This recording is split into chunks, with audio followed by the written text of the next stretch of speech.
See how it is with the windows up.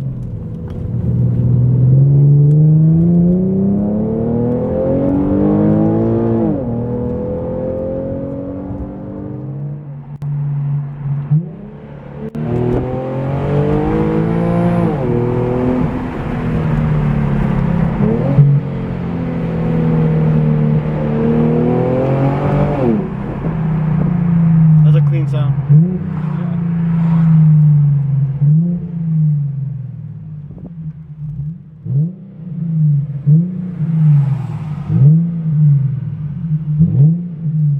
Alright guys, so there you have it. That's the Topspeed Axleback for the G37 Sedan. That'll also fit on the all-wheel drive, the X there, and also the G35 Sedan HR only.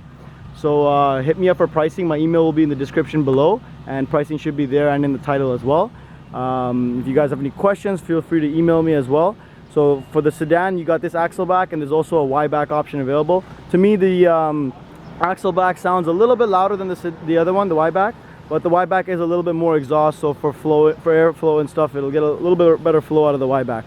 But much cheaper alternative to the Y-back, especially up in like Canada. Like it ends up being like almost like sometimes $900 for the Y-back, whereas this one turns out to be like usually $470 or so. But updated pricing and exact pricing will be in the description below. All right, guys, have a good one.